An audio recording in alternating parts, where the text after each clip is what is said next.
Sato's pressing charges. Oh, sir, I'm gonna leave Kay here with you for a while. You be good, huh? Okay.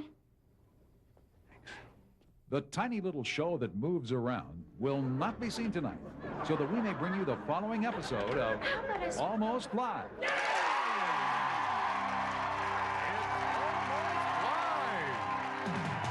With me, Pat Cashman, Tracy Conway, Bob Nelson, Bill Nye, Bill Stainton, Steve Wilson, and Ed Wyatt, and starring John Keister. And if you're watching tonight's program in a room with a large group of other people, here's a way to make viewing more enjoyable for everyone.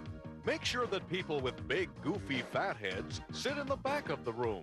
That way, the people with smaller, peanut-sized pinheads can see the screen more easily. Thank you. And now, here he is. John.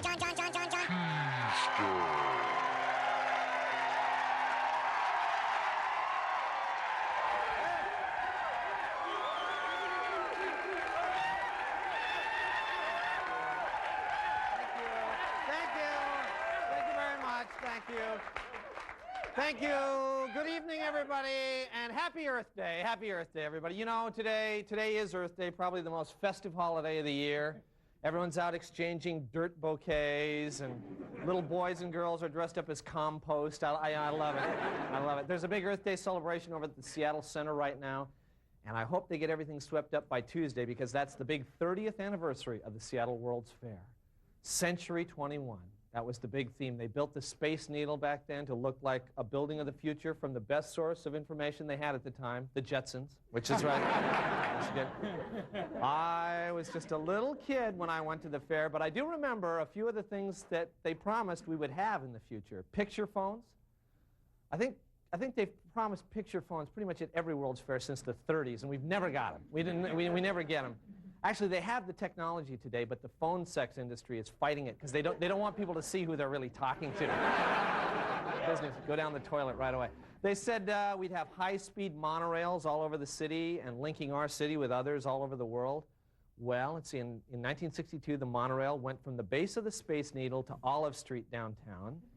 And today, 30 years later, they've added on another block. So, I guess that's a start, you know. Tang had just become available at the time of the fair. Do you remember? Yeah, Tang, right? The astronauts, they drank Tang. We all remember that.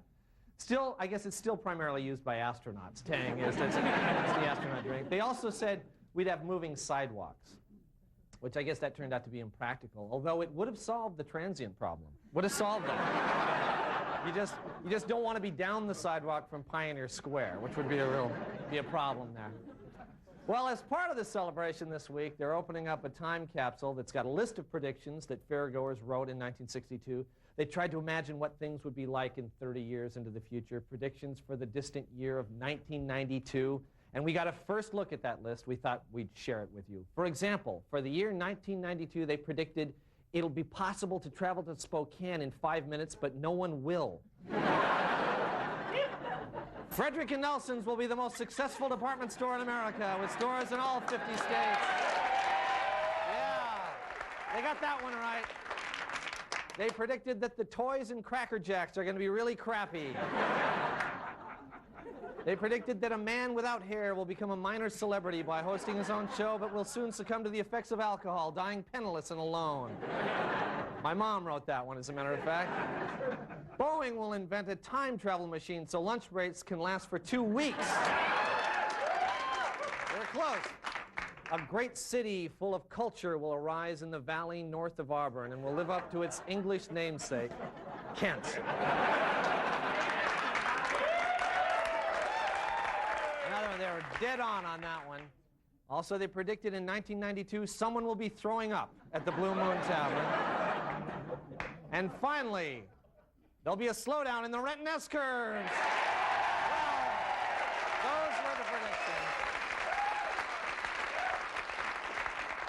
Amazing how accurate they were. Another thing that people are always seeing for the future is robots taking over more human jobs. You know, robots that look like humans Like on that new show, Man and Machine, where the robot's a beautiful woman who just happens to be a cop?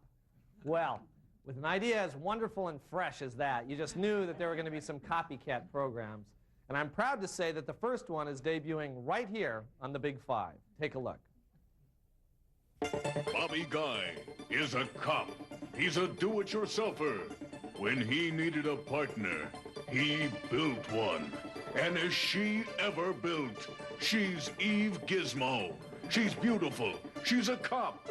And she's electric. Together, they're one tough team. Guy and Gizmo.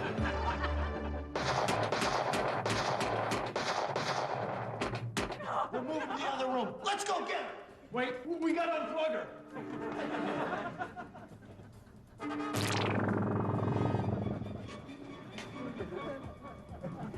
Why did you build her with a stupid extension cord? What's wrong with batteries? Batteries are too heavy. This is ridiculous.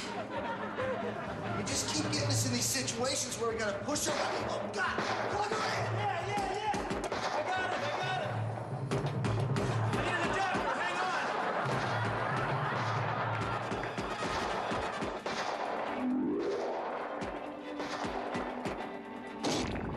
What happened? We blew a circuit breaker. Okay. Come on, let's get them. They're long gone. Listen, I'll see you back at the station. Oh, come on, they couldn't have gotten far. Let's go get them. Come on, we can take my car. Okay, Eve, let's head for their hideout. Let's go.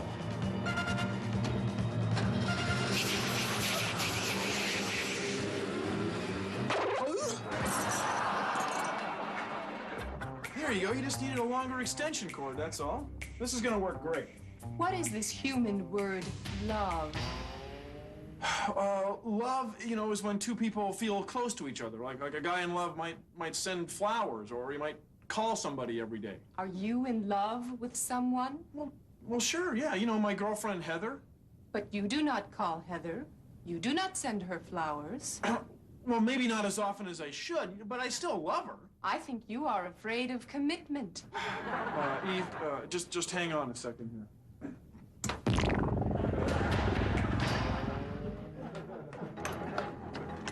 That's the house, Eve. You ready? Oh man. I gotta get her some wheels. All right, so how much did he give you? This looks like about $200. Yeah. He's holding out on us. What the heck was that?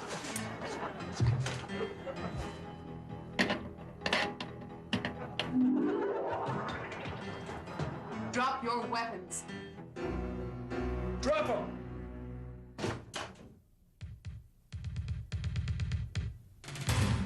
Clapper. Clap on.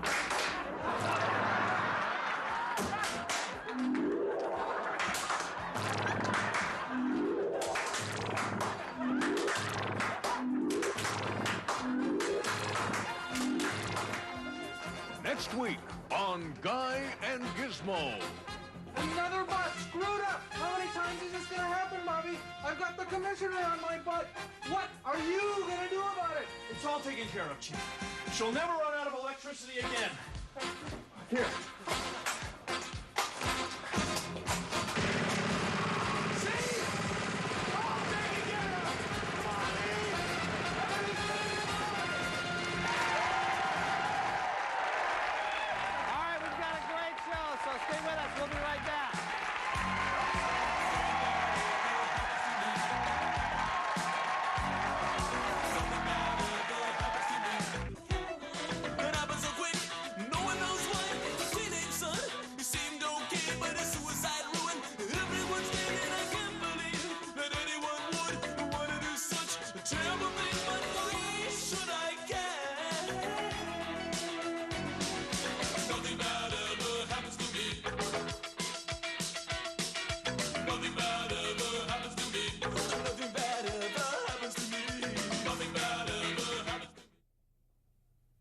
Welcome to the Almost Live Community Calendar.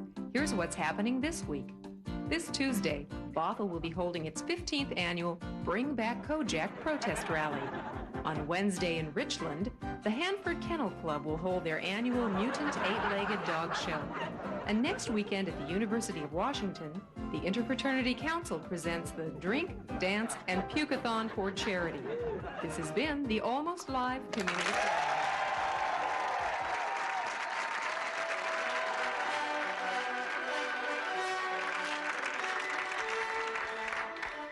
Welcome to the Superhero Answer Bureau, the show that gives you the answers you can't find in the comic books. I'm your host, Luke Laser, and with me, as always, Professor Mark Clark, who holds a PhD in comicology.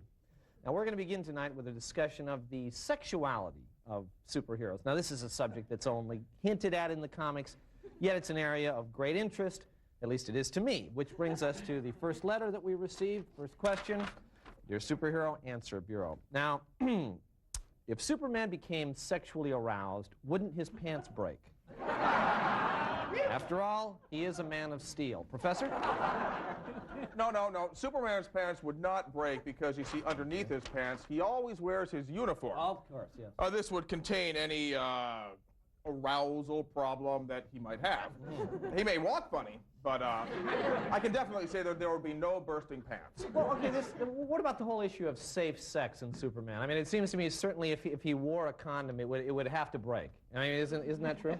Well, this is a difficult issue. Basically, we don't believe that Superman is very interested in sex.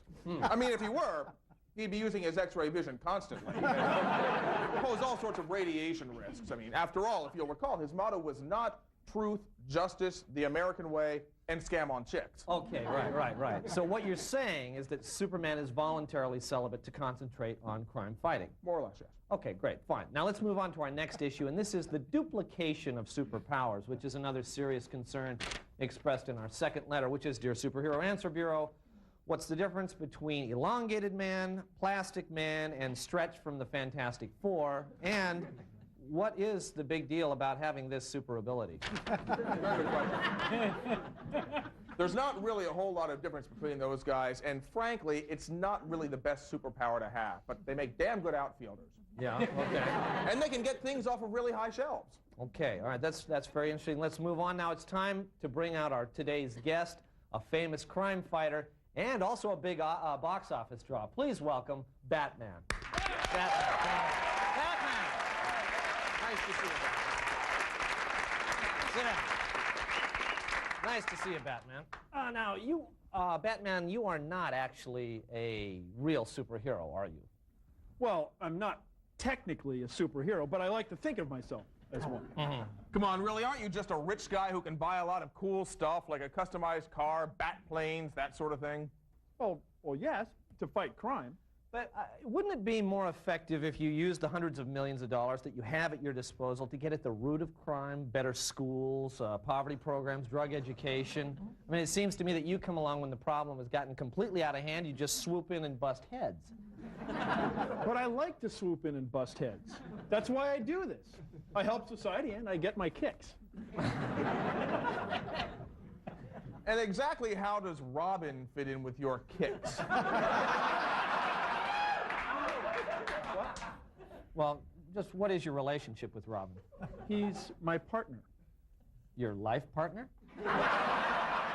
Okay, I know what you're getting at. These vicious rumors have been going around for years. No. There's nothing to be embarrassed about here. A lot of superheroes have been coming out of the closet. Just last week, Aquaman came out of the closet. Aquaman came out. Look, the only reason I go into the closet in the first place is because that's where the damn bat poles are. I'm not gay. I wish people would just leave it at that. Okay, Batman, all right, that's fine. All right. Let's move on to our super animal segment, okay? Now, today, we're looking at Rex the Wonder Dog. Now, Rex, as you remember, is the smartest dog in the world with mental abilities outstripping many humans. Now, If he's so smart, why did he chase the Batmobile for 3 miles after the last superhero's party?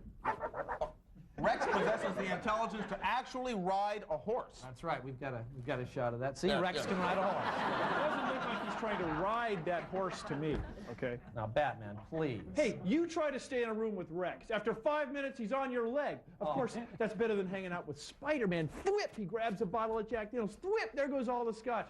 quite a party guy until he starts hitting you in the face with that spider gunk. He's like a kid with a can of silly string. He's having a hard time. After all, he was bitten by a radioactive spider. Yeah, now, come on, can we move on? Let's move on to the last question here. Okay, the last question is, how did Wonder Woman deflect bullets with her bracelets? What was special about the bracelets? Okay, Professor? I can answer that. Okay, there was nothing special about those bracelets except that when she dented them, she returned them to Nordstrom and got new ones. She wouldn't go out with them. Oh, okay, well, that's enough, Batman. Okay, that's all the time we have this week on Superhero Answer Bureau. Next week, our guest will be the Incredible Hulk, and he's going to talk about the steroid scandal that's rocked the superhero community in recent weeks. We'll see you then.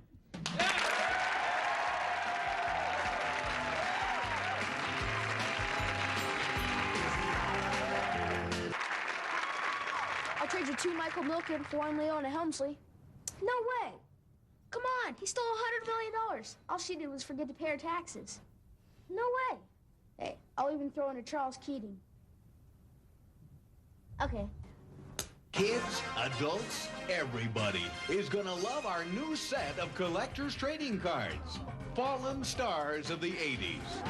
Donald Trump, John Gotti, Michael Milken, Charles Keating. They're all here in living color, ready to be collected or traded. When the economy boomed, they were the gods who rose to the top. But when reality hit, people realized what idiots they were, and they fell hard. As a special bonus, we'll throw in Ronald Reagan. He's not in jail, but he just kind of fits in. When you've collected the entire set, you'll want to pick up the Sleazy Evangelist series. Jimmy Swaggart, Jim and Tammy Baker, Robert Tilton. Forget about the NBA and Major League Baseball. Check out Fallen Stars of the 80s today.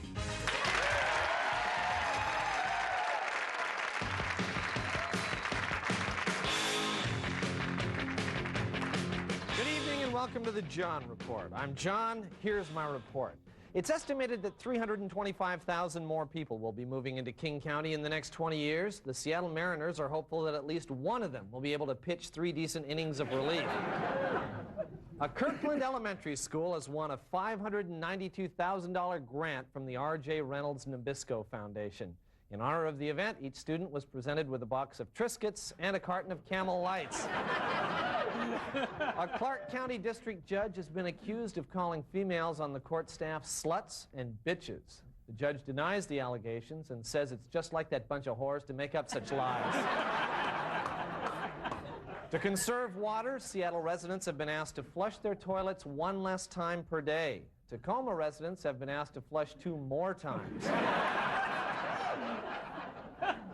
Home Base, which used to be Home Club, is suing a Marysville mobile home manufacturer over the use of the name Home Base. Both of them, in turn, are being sued by the inventor of hide and seek.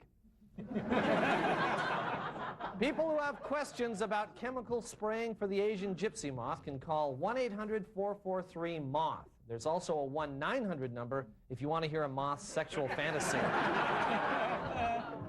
A cardiologist has invented a new resuscitator based on the toilet plunger. It says there's only one drawback. If it doesn't work at first, you may have to jiggle the patient's ear a little. Okay, well, students from around the Northwest are competing to see who can make the largest ball of recycled aluminum foil. It's already considered the hardest course offered to students in the Seattle School District. Also, once the largest ball is found, the students plan to get a really dumb kid to bite on it. Finally, it was rumored last week that King Television might be moving its entire operation to Kent. King 5's Barry Judge and Gene Anderson say the rumors are completely unfounded, but they're not taking any chances anyway. This has been the John Report. Thank you, and we'll be right back.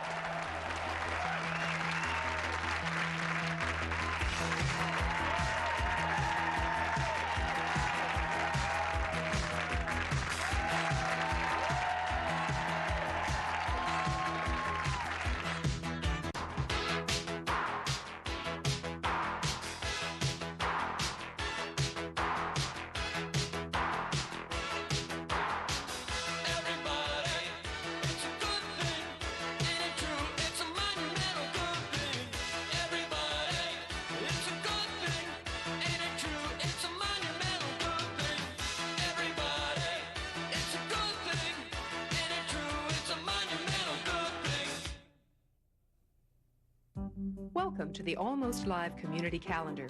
Here's what's happening this week. Bob's Magazine Boutique in Kent has canceled its Monday night poetry series due to a management change. In its place, the new owners are pleased to introduce Beat the Crap Out of Bob Night. This Thursday in Yelm, there will be a seminar on discovering your past lives. The seminar will be repeated on Wednesday, June 13th, 1488. And in Federal Way on Friday, Wild Waves Water Park lifeguards will offer professional tips on the best places on the slide to watch girls lose their bikini tops. This has been the Almost Live Community Calendar. Oh, we're back. Well, I'm afraid that's all the time we have tonight, but I want you to please join us next week when we're going to present another episode of Seattle's favorite good-mannered crime fighter, Billy Kwan. So stay with us next week, that is. I'll see you then. Bye-bye. Promotional consideration for Almost Live provided by Pizzeria Pagliacci, featuring traditional and gourmet pizza by the slice. Pizzeria Pagliacci, rated Seattle's best pizza.